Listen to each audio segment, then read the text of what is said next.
സ്നേഹമുള്ളവർ, ഇന്ന് മാർച്ച് 21 വിശുദ്ധ കുർബാന മധ്യേ നാം വായിക്കുന്ന വിശുദ്ധ ഗ്രന്ഥഭാഗം വിശുദ്ധ മാർക്കോസിൻ്റെ സുവിശേഷം 12-ാമത്തെ അധ്യായം 18 മുതൽ 27 വരെയുള്ള തിരുവചനങ്ങളാണ്. സദൂക്കായരുടെ ചോദ്യത്തിനുള്ള ഈശോയുടെ മറുപടിയാണ്. കൃത്യമായ മറുപടി നൽകിയതിന് ശേഷം ആ വചനഭാഗം ഈശോ അവസാനിപ്പിക്കുന്നത് എങ്ങനെയാണ്: നിങ്ങൾക്ക് വലിയ തെറ്റ് പറ്റിയിരിക്കുന്നു. എന്നിട്ട് കർത്താവ് കൂട്ടിച്ചേർക്കുന്നുണ്ട്, ദൈവം മരിച്ചവരുടെ ദൈവമല്ല, ജീവിച്ചിരിക്കുന്നവരുടെ ദൈവമാണ്. ഇന്ന് ഈ ഒരു വചനഭാഗം നമുക്ക് ധ്യാന വിഷയമാക്കാം. ദൈവം മരിച്ചവരുടെ ദൈവമല്ല, ജീവിച്ചിരിക്കുന്നവരുടെ ദൈവമാണ്.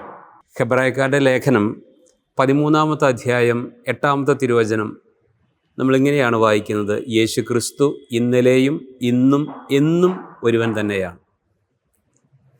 മരിച്ചവരുടെ ദൈവം അല്ല, ജീവിച്ചിരിക്കുന്നവരുടെ ദൈവമാണ്. ഇന്നലെയും അവൻ ഒന്ന് തന്നെയായിരുന്നു, ഇന്നും അവൻ അങ്ങനെ തന്നെയാണ്.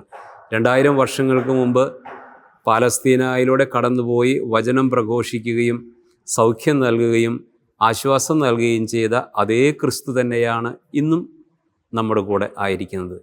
യേശു ക്രിസ്തു ഇന്നലെയും ഇന്നും എന്നും ഒരുവൻ തന്നെയാണ്. അവൻ മരിച്ചവരുടെ ദൈവമല്ല, ജീവിച്ചിരിക്കുന്നവരുടെ ദൈവമാണ്.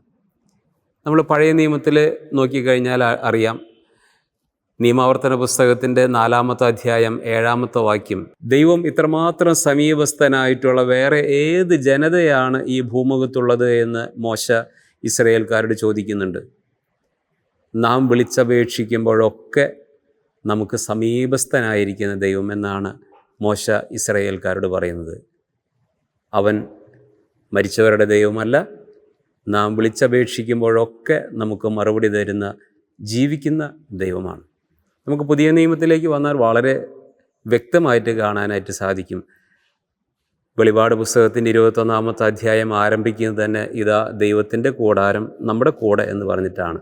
അവിടെ നിന്ന് അവരുടെ കണ്ണുകളിൽ നിന്ന് കണ്ണുനീര് തുടച്ചു മാറ്റുന്ന നമ്മുടെ കൂടെയായിരിക്കുന്ന ദൈവം, ജീവിച്ചിരിക്കുന്ന ദൈവം, ജീവിക്കുന്നവരുടെ കൂടെയുള്ള ദൈവം.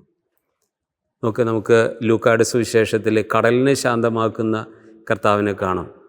അവർ മരണത്തെ മുന്നിൽ കണ്ടിട്ടാണ് ഭയന്ന് നിലവിളിക്കുന്നത്. പക്ഷെ കർത്താവ് അവരെ ആ ഭയത്തിൽ നിന്ന് മാറ്റി നിർത്താനായിട്ട് പറയുന്ന വാചകം ഞാൻ നിങ്ങളുടെ കൂടെയില്ലേ എന്നുള്ളതാണ്. എന്തിനാണ് ഭയപ്പെട്ടത്? ഞാൻ നിങ്ങളുടെ കൂടെയില്ലേ. ഈ വചനഭാഗം ഇന്ന് നമ്മൾ ധ്യാനിക്കുമ്പോൾ ഈ ചിന്ത നമ്മൾക്ക് കൂടുതൽ ഊന്നൽ നൽകാം. അവിടുന്ന് ജീവിക്കുന്നവരുടെ ദൈവമാണ്, മരിച്ചവരുടെ ദൈവമല്ല. ഇന്ന് നമ്മളെ മനസ്സിലാക്കുന്ന, നമ്മുടെ കൂടെ നടക്കുന്ന, നമ്മുടെ വേദനകൾ അറിയുന്ന, നമ്മെ ആശ്വസിപ്പിക്കുന്ന, നമുക്ക് ജീവിതത്തിലെ ഡയറക്ഷൻ തരുന്ന ജീവിക്കുന്ന ദൈവം. ആ ദൈവത്തെ അനുഭവിക്കാനായിട്ട് ഈ നോമ്പ് കാലത്തിൽ നമുക്ക് സാധിക്കട്ടെ എന്ന് ആശംസിക്കുകയും പ്രാർത്ഥിക്കുകയും ചെയ്യുന്നു.